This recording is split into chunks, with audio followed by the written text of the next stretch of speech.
여러분, 회복 탄력성이라는 말을 들어보셨습니까?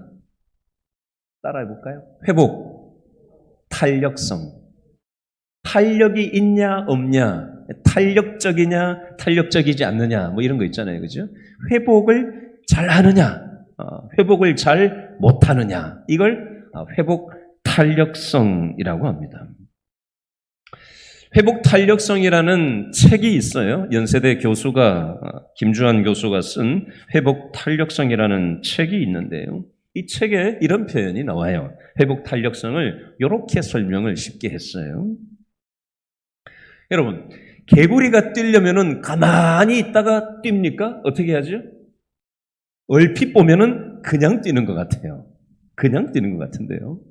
어떻게 하냐면은 약간 쪼그렸다가 팔딱 뛰는 거예요. 네? 뛰려면은 어떻게 하는 작업이 있어요? 앞으로 가려면은 뭘 먼저 해야 돼요? 뒤로 가는 시간이 있다는 겁니다. 탄력을 받아서 탁 뛰는 거거든요. 깨구리도. 깨구락지라는 말도 쓰죠, 누가? 여러분, 우리의 인생도 마찬가지라는 겁니다. 세상 만사가 그냥 술술 그냥 잘 풀리는 게 아니에요. 그렇죠? 인생에 시련이 없는 사람이 없어요. 이 책에서는 이렇게 얘기합니다. 미국의 유명한 대통령인 링컨 대통령 들어보셨죠? 링컨 대통령. 만약에 링컨 대통령도 인생이 술술 풀렸더라면 링컨 대통령은 그저 보잘것없는 시골의 변두리 변호사로 끝날 수도 있었다. 이순신 장군도 인생에 시련이 없었다면 말단 장군으로 복무하다가 정년 퇴임을 할 수도 있었다. 여러분, 링컨 대통령에게는 어떤 시련이 있었나? 어릴 때 집을 잃고 길거리로 쫓겨난 적도 있고요. 혼자 힘으로 가족을 먹여 살려야만 했고요. 어린 나이에 어머니가 돌아가셨고요. 사업에 실패한 적도 있습니다. 약혼녀가 갑자기 세상을 떠나서 큰 상처를 받았던 적도 있고요. 극도의 신경쇠약증에 걸려서 병원에 6개월 동안 입원을 한 적도 있답니다. 주의회 의원 선거에서 실패, 하원 의원 선거에서 실패, 상원 의원 선거에서 실패, 부통령 후보 지명 선거에 실패를 거듭했습니다. 어찌하여 미국 대통령이 됐어요? 링컨 대통령이. 그러면 대통령이 되면은 술술 또 풀리느냐? 아니에요. 수도 없는 비난을 대통령 하면서도 받았습니다. 살아있는 동안 국민들한테 존경을 별로 받지를 못했어요.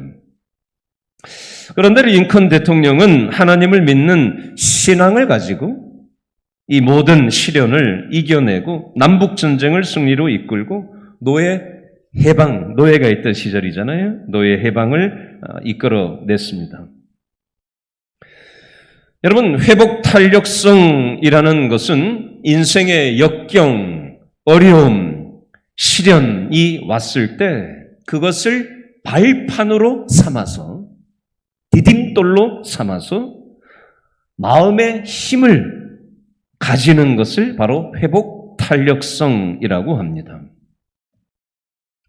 제가 지난주에 축구를 했는데요. 여러분 축구 좋아하세요? 관심 없어요? 서인영 권사님 야구 좋아하죠? 야구 공이 있다고 생각해봐요. 야구공이 있다고 비유를 해볼게요. 공이 3개가 있어요. 그러면 자, 야구공에다가 공을 야구공은 잘 안 튀는데 축구공으로 합시다.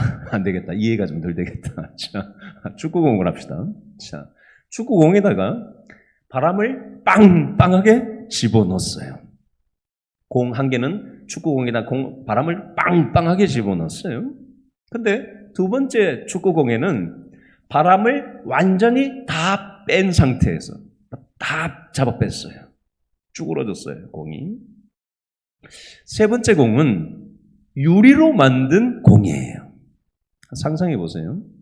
빵빵하게 바람이 들어간 공이 1번, 바람이 한 개도 안 들어간 쭈그러진 공이 2번, 유리로 만든 공이 3번. 세 공이 있다고 생각해 보세요. 자, 이 세 가지 공을 각각 땅에다가 집어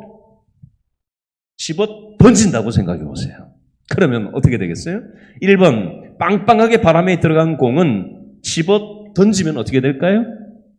네? 어떻게 돼요? 땅에 탁 맞고 탁 튀어오르잖아요. 탄력이 생기잖아요. 탄력. 그죠?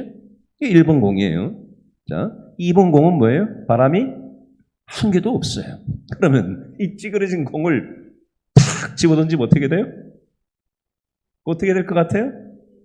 네? 땅바닥에 철퍼덕 달라붙어요. 툭 하더니 그냥 튀어오르지 않고 툭 하더니 이렇게 툭 떨어질 거예요. 안 굴러가고 탁 멈출 거예요. 세 번째 공, 유리공이에요. 유리공을 집어 던졌어요. 어떻게 되겠어요? 어떻게 될 것 같아요?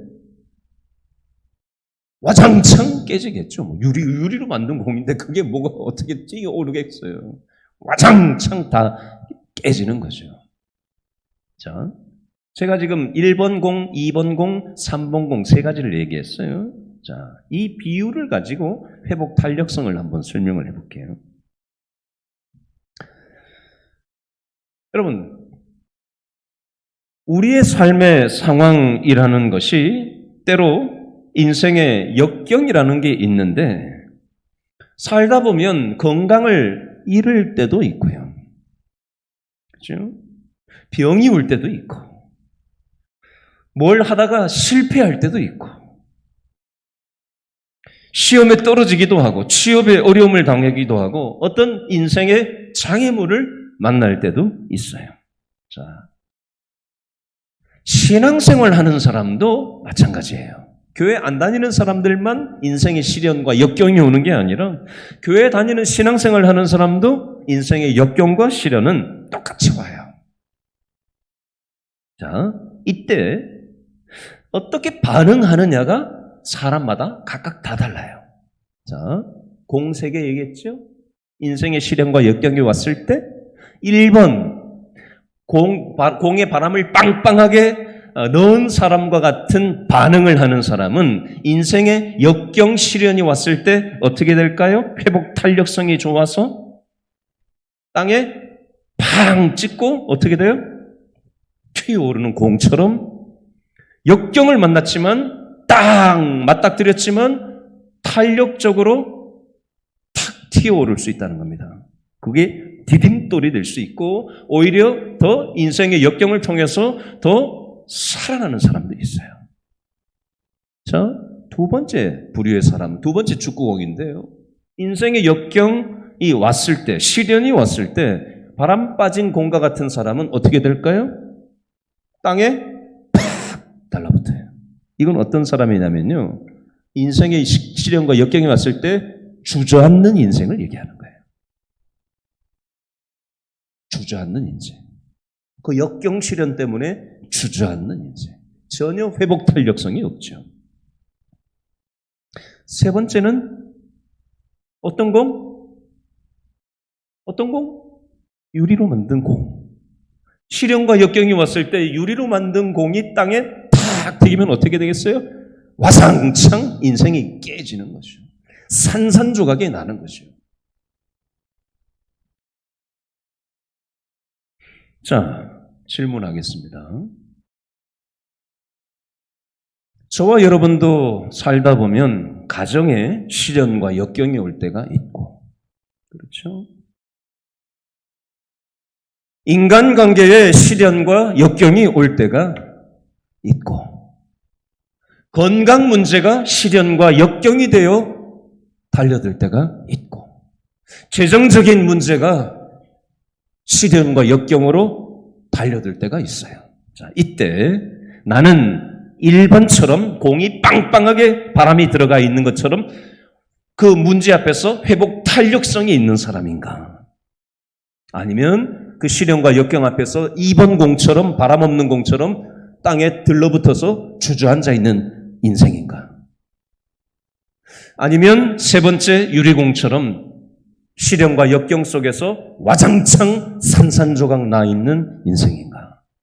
1번이세요? 2번이세요? 3번이세요? 몇 번이에요? 그러면 질문을 바꿔볼게요. 몇 번이고 싶으세요? 나는 3번이고 싶다. 유리공처럼 그냥 산산조각 나는 인생 되고 싶다. 요거 말고 자, 2번 주저앉는 인생 되고 싶다. 아무도 안 계시잖아요. 그러면 답은 뭐예요? 1번. 공이 바람이 빵빵하게 들어가 있어서 인생에 어떤 시련과 역경이 오더라도 팡 튕겨서 탄력적으로 그 시련과 역경을 탄력을 받아서 오히려 회복되는 회복 탄력성을 가진 인생을 하나님은 오늘 말씀을 통해서 우리가 살아가기를 원하셔서 오늘 예배 자리로 저와 여러분을 불러내셨어요. 우리 옆 사람에게 한번 얘기해 주시면 좋겠어요. 저를 따라서 옆 사람 한번 쳐다보시고 한번 이렇게 한번 얘기해 주시죠. 바람이 빵빵하게 들어가 있는 회복 탄력성 있는 믿음 생활 하시기 바랍니다. 아멘.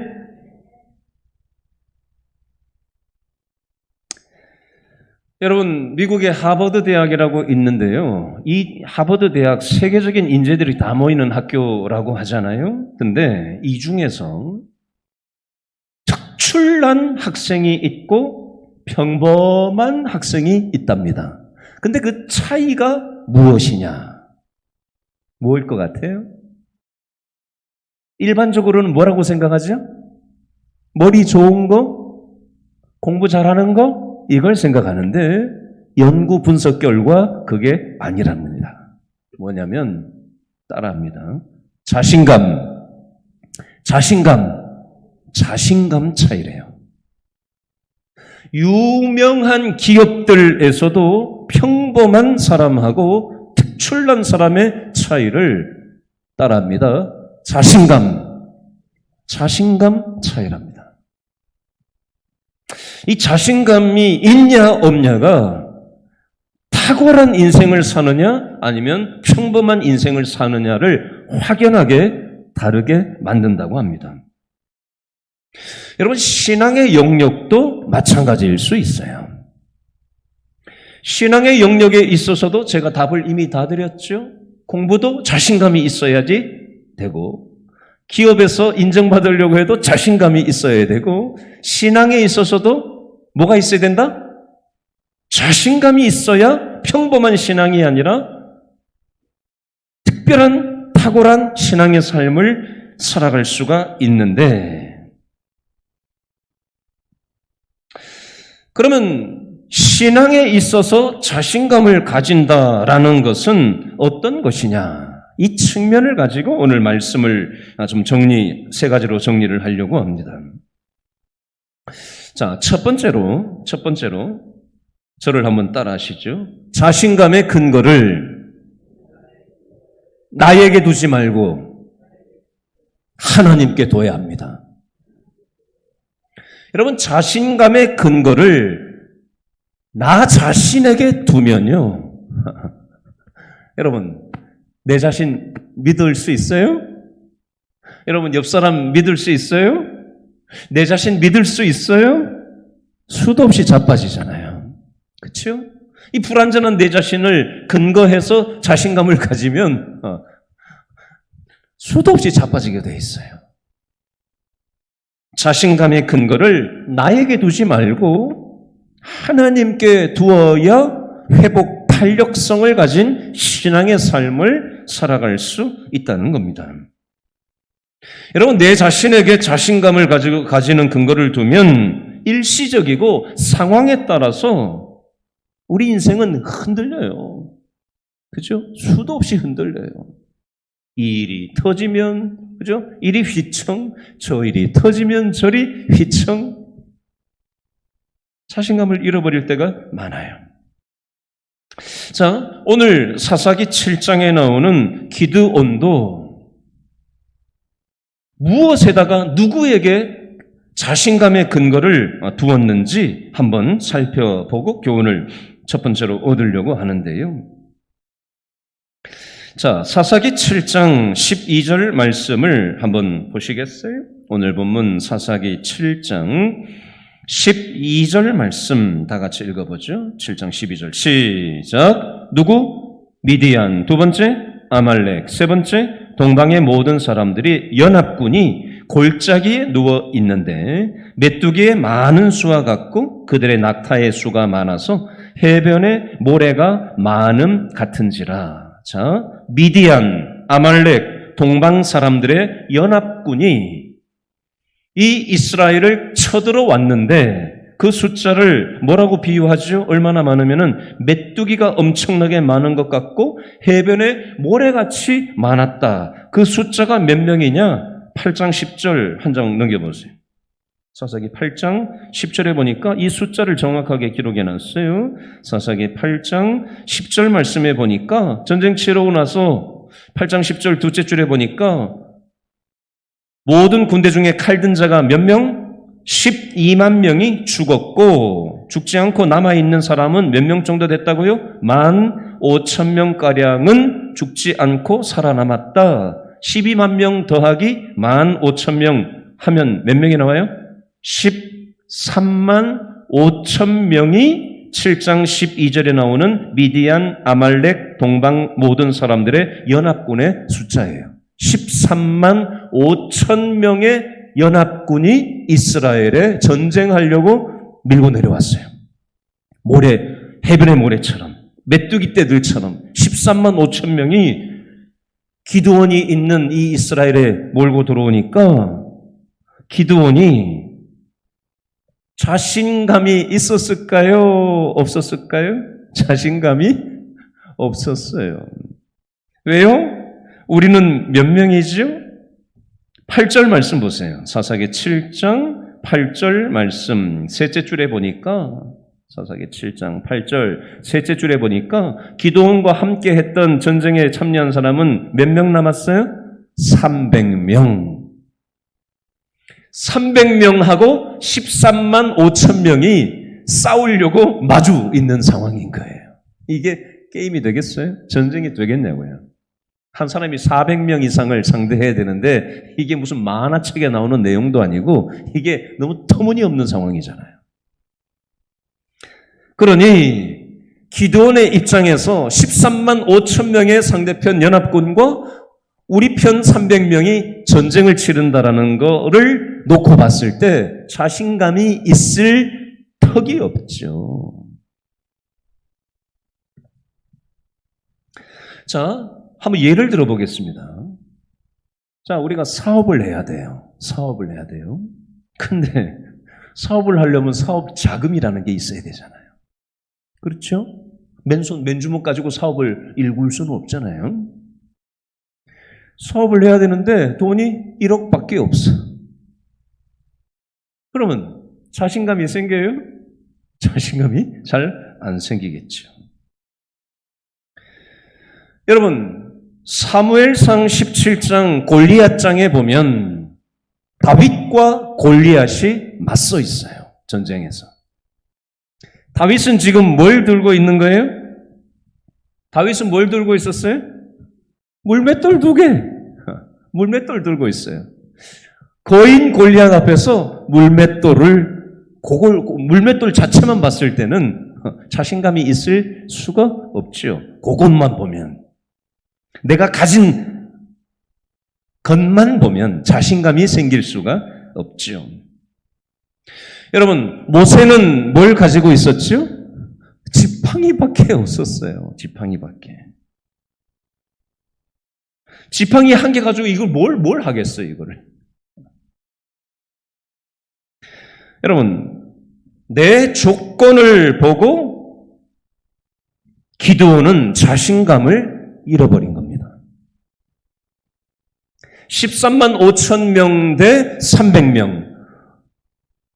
내가 가진 것 조건을 봤을 때 기도는 자신감을 잃어버렸어요.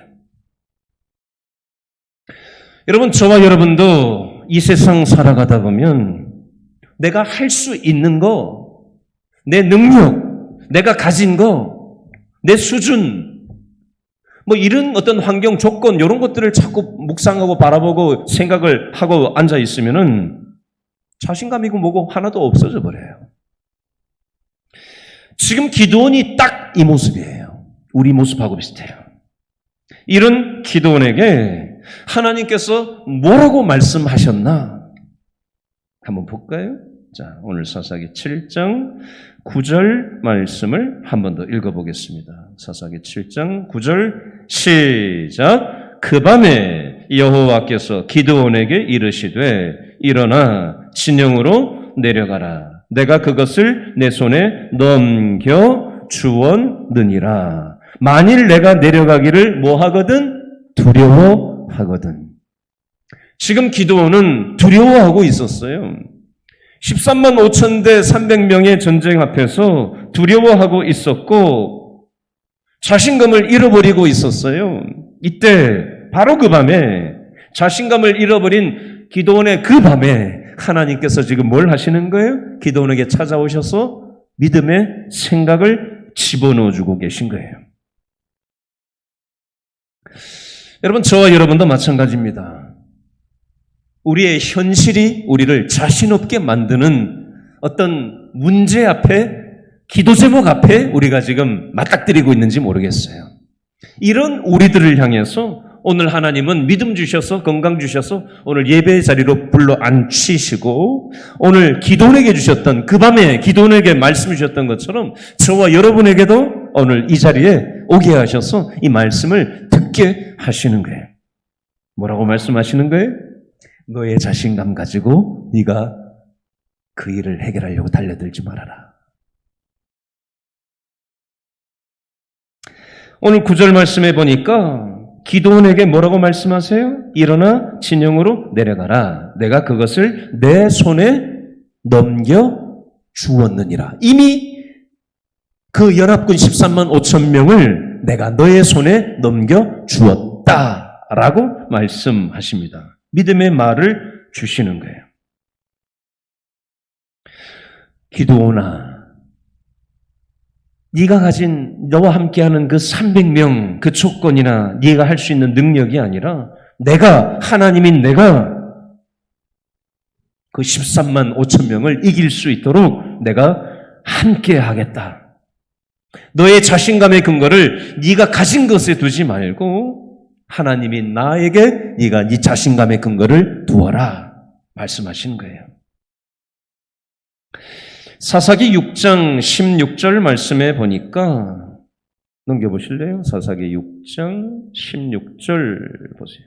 사사기 6장 16절 여호와께서 그에게 이르시되 내가 반드시 너와 함께 하리니 내가 미디안 사람 치기를 한 사람을 치듯 하리라 하시니라. 이미 하나님이 말씀을 주셨어요. 내가 미디안과의 연합군과의 전쟁에서 이길 수 있도록 내가 너와 함께 하겠다. 너의 자신감의 근거를 군사가 많으냐 적으냐의 근거를 두지 마라. 네 힘으로 할 수 있냐 없냐 이걸 가지고 접근하지 마라.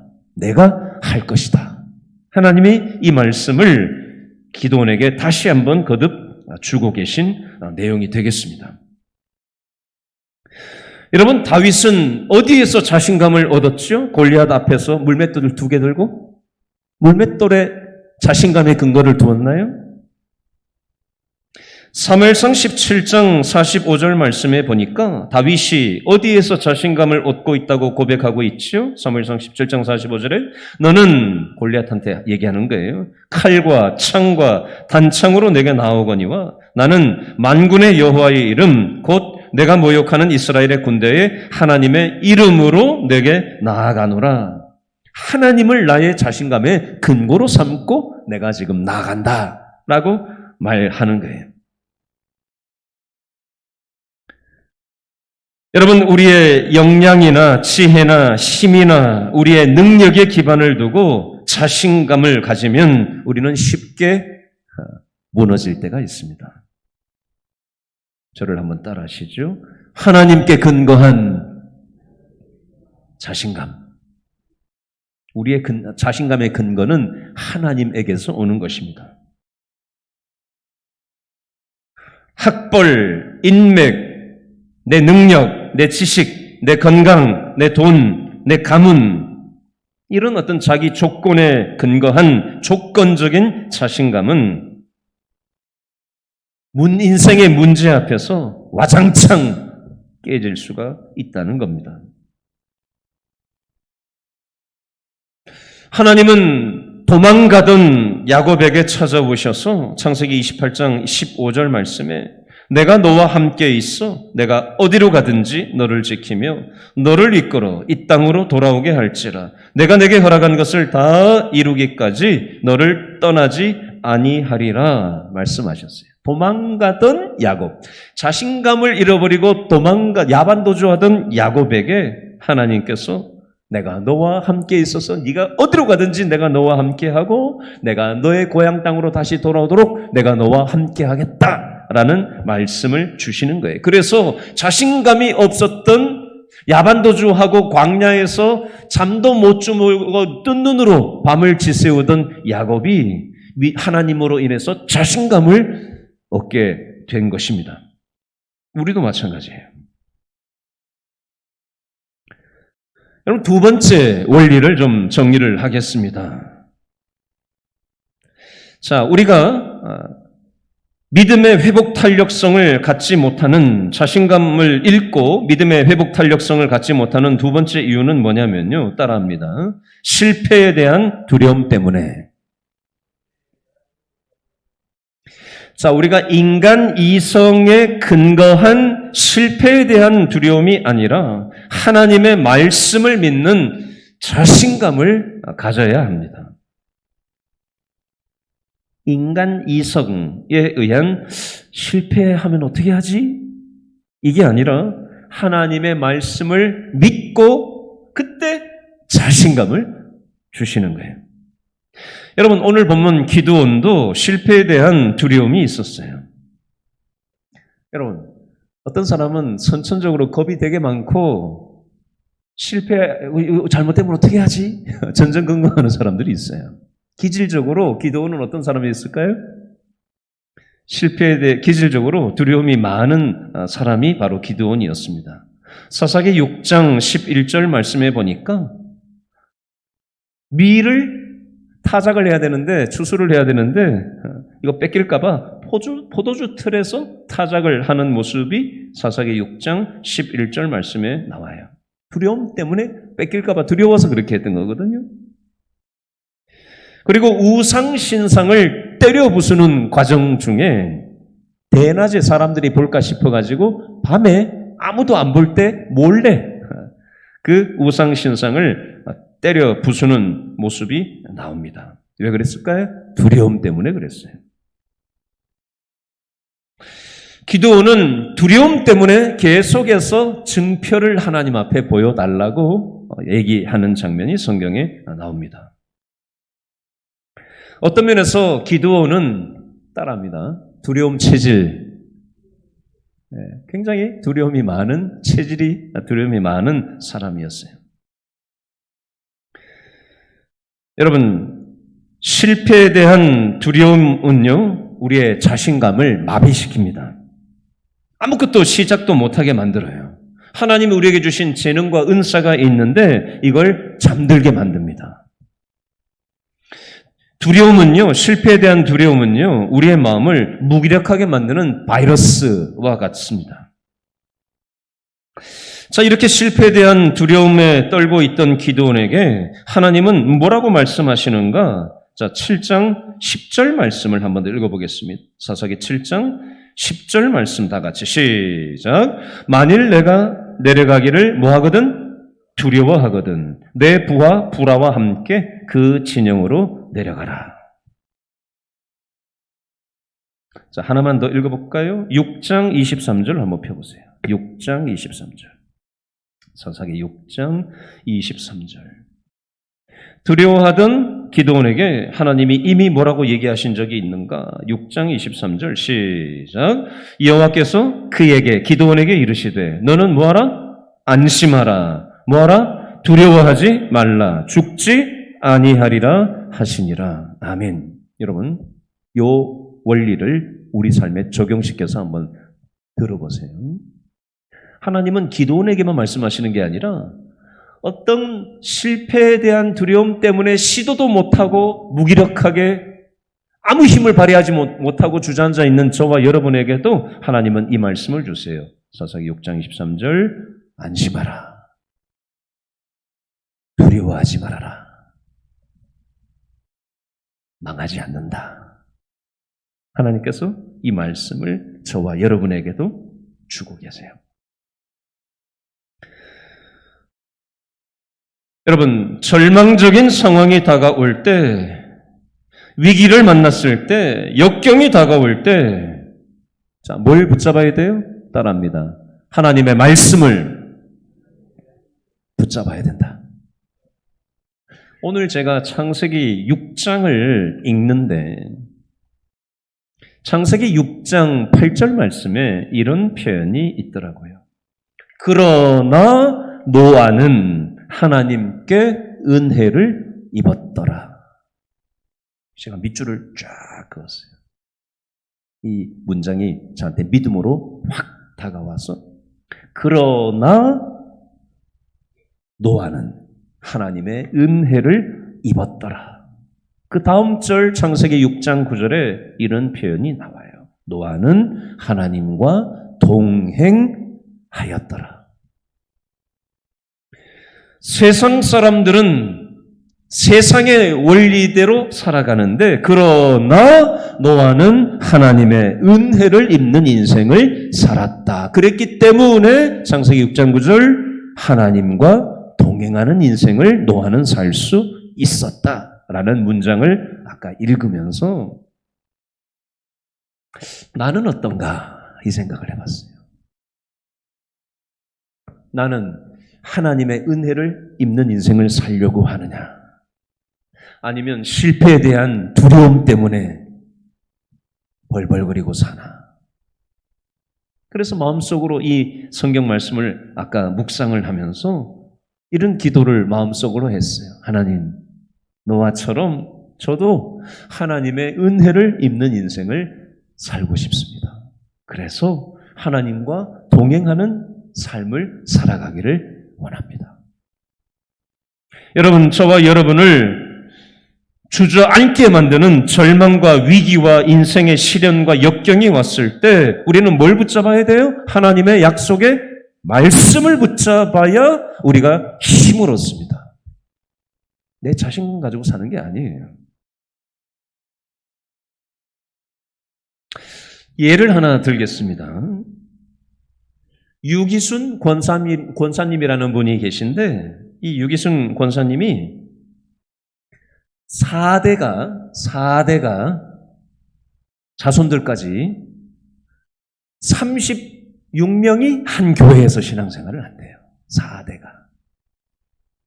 그런데 사연이 이렇습니다.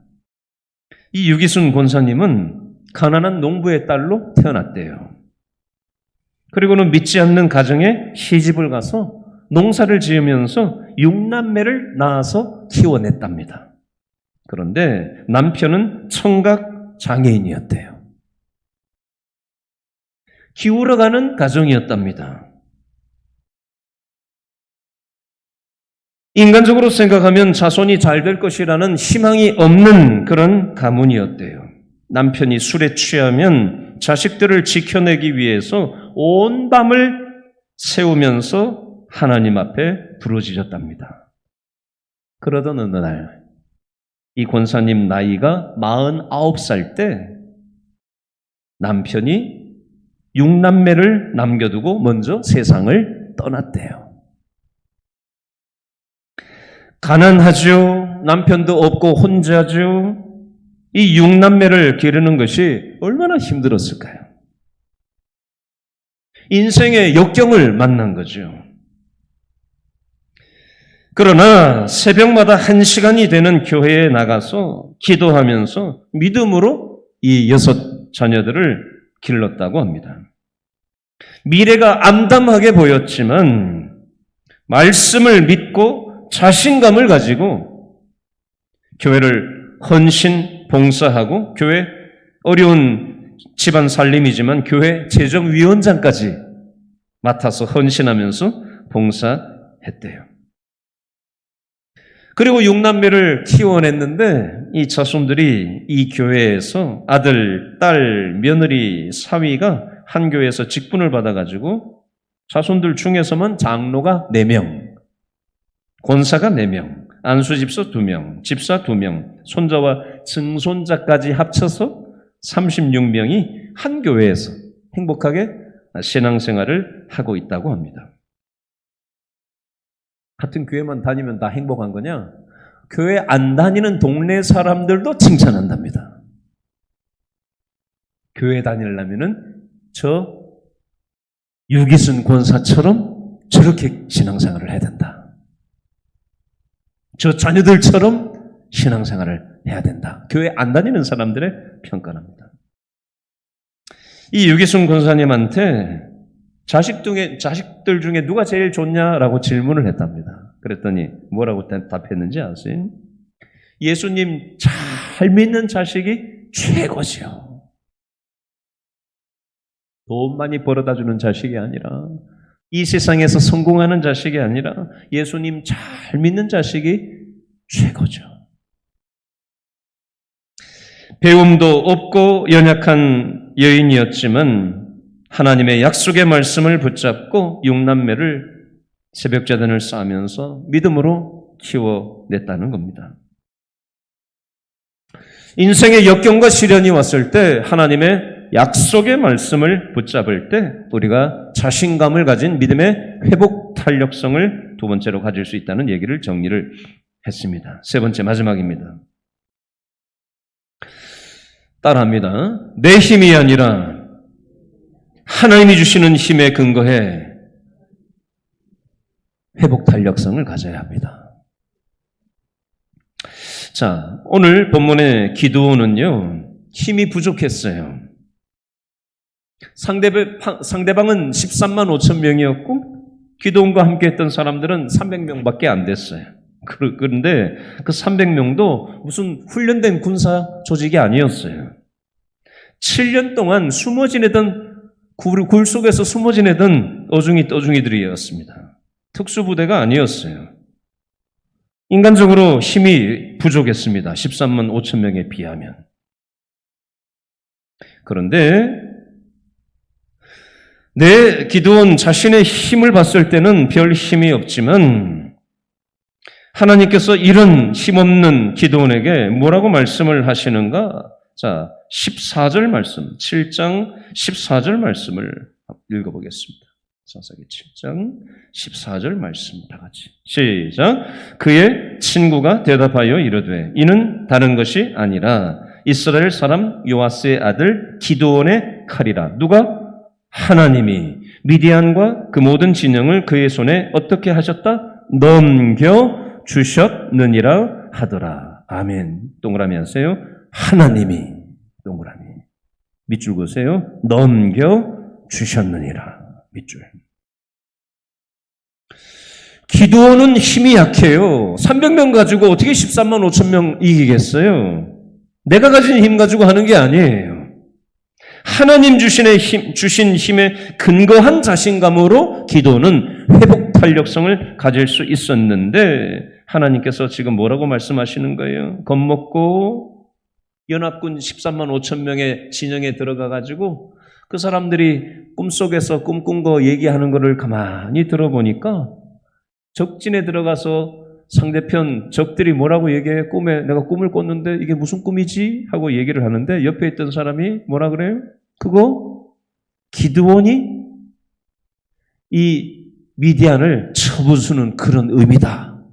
하나님께서 우리를 저 기드온에게 붙이셨다라고 상대편 사람들이 지금 이렇게 얘기를 하는 걸 지금 듣게 된 거예요. 이 얘기를 딱 듣고 나가지고 기드온이 겁 많고 연약한 나를 통해서 하나님께서 이 하시겠다고 하시는 이 말씀을 듣고 나가지고 믿음이 들어차게 됐습니다. 여러분, 예를 하나 살짝 들게요. 안데르센이라고 하는 동화 작가 여러분 아실 거예요.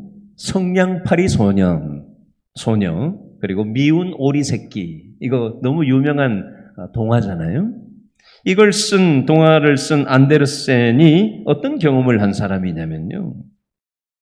어릴 때 아주 못생겼다라는 얘기를 많이 들은 사람이랍니다.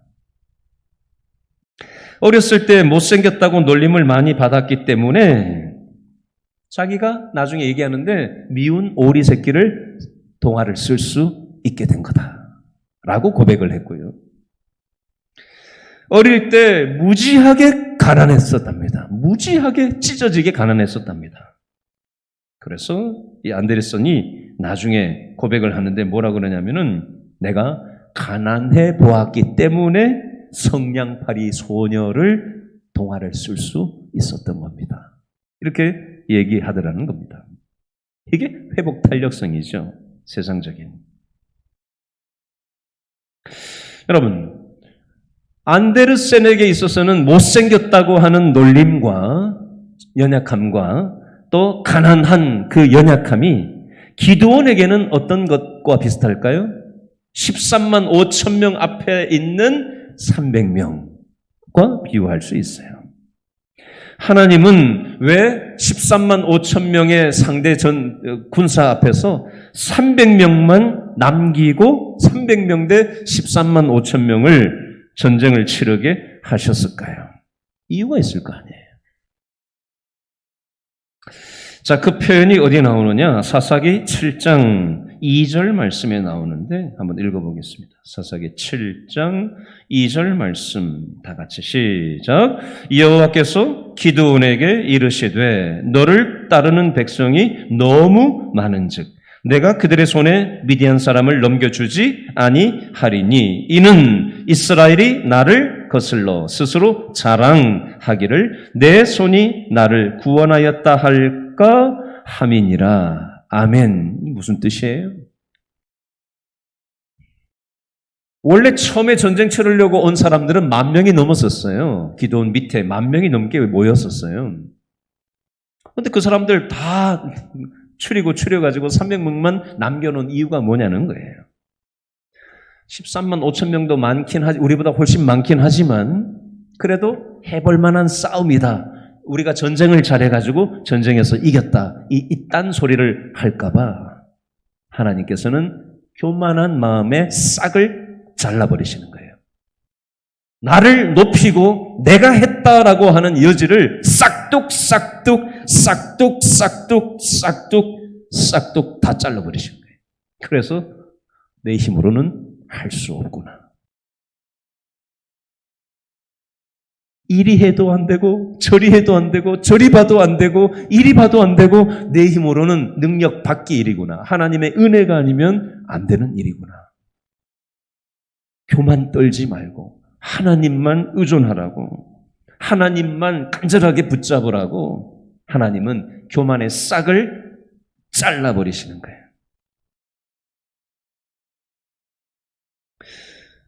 여러분, 저와 여러분은 부족하고 실수 많고 쉽게 무너지고 쉽게 흔들리고 작은 것에도 상처받고 무너지기를 밥 먹듯이 하는 것이 우리 모습이에요. 여러분, 하나님이 연약한 사람을 들어 쓰시면요, 지팡이 하나밖에 없는 모세를 들어서도 홍해를 가르게 하시는 거고요.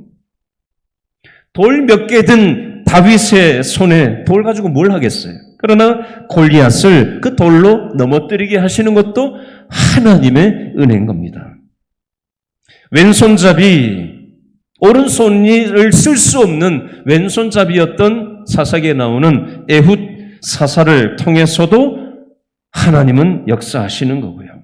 고대 사회에서의 여성은 물건 취급받던 시절이었는데 여성 사사 드보라를, 연약한 자를 그 당시 사회 분위기 속에서 물건 취급당하던 여성이었던 여성 드보라 사사를 하나님은 사용하시는 겁니다. 사기꾼 같은 야곱을 하나님은 사용하시기도 하고요. 40년 동안 처가살이 했던 모세도 들어 쓰시는 거고요. 부인을 2번이나 남의 남자한테 팔아먹은 못난 남편 아브라함 같은 남편도 하나님은 들어 쓰시는 것이고요. 예수님을 모른다고 저주하고 배반했던 베드로도 사용하시는 것입니다. 하나님은 연약한 자들을 통해서 아무리 연약한 자더라도 하나님께 붙들림 받기만 하면 하나님께서 아름답게 사용하신다라는 겁니다.